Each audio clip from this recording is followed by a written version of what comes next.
नमस्कार, मी डॉक्टर रुजुता वाघ. आज मी तुम्हाला ह्या व्हिडिओमध्ये जमिनीवर बसून जेवल्याने काय फायदे होतात ते सांगणार आहे.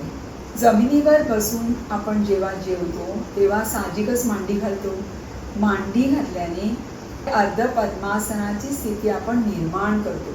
ह्यामुळे काय होतं, जे ब्लड सर्क्युलेशन आपल्या कमरेच्या खालच्या भागाला, जे पायांमध्ये रक्तपुरवठा असतो त्याचं प्रमाण कमी होतं आणि वरती जिथे आता आपलं जे डायजेशन होणार आहे म्हणजे पोटाकडचा भाग, तिथे प्रवाह चालू राहतो. जेव्हा आपण जमिनीवर बसून जेवतो तेव्हा साहजिकच आपलं ताट जमिनीवर असतं. आपण प्रत्येक घास घेण्यासाठी वागतो आणि या वेळेला आपल्या पोटाकडचे जे स्नायू आहेत त्या स्नायूंना एक चालना मिळते, एक गती प्राप्त होते, कॉन्ट्रॅक्शन रिलॅक्सेशन होतं. ह्याची मदत पचनाला होते, पचन सुधारण्यास याची मदत होते. जेव्हा आपण जमिनीवर बसून जेवतो तेव्हा साहजिकच बघा ना, मेंदू शांत होतो, आपले विचार सगळे निघून जातात.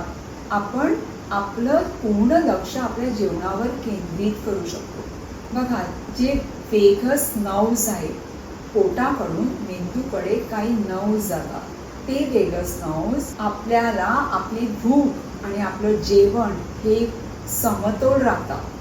म्हणजे जेवढी भूक ना तेवढंच तुम्ही जेवणार, ओव्हर इटिंग इथे होत नाही.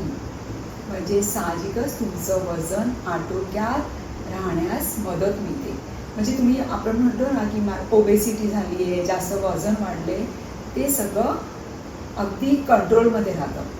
हे वेगस नर्व्स त्याचं कार्य सांगते, इम्युन सिस्टीम वाढवतं. बघा हा, जेवताना आपण मांडी घालून बसतो, त्याचे किती फायदे. हेच वेगस नर्व्स आपल्याला इम्युन सिस्टीम, रोगप्रतिकार शक्ती वाढवतं, हृदयाकडे रक्त पुरवठा चांगलं करतं, आपल्याला डायजेशन, जे पचन आहे त्याला मदत करतं. जेव्हा तुम्ही जमिनीवर बसून जेवता तेव्हा साहजिकच मांडी घातल्यामुळे आपले जे संधिवाताची समस्या असते ती समस्या दूर होते. कारण मांडी घालून बसतो, गुडघे, खांदे, मान, कंबर यांना एक प्रकारचं छान चांगलं गती मिळते. त्यांना संधिवाताचा त्रास दूर होतो. त्यामुळे पोश्चर सुधारण्यास मदत होते. जमिनीवर बसून जेवून तर बघा आणि मला कळवा. धन्यवाद.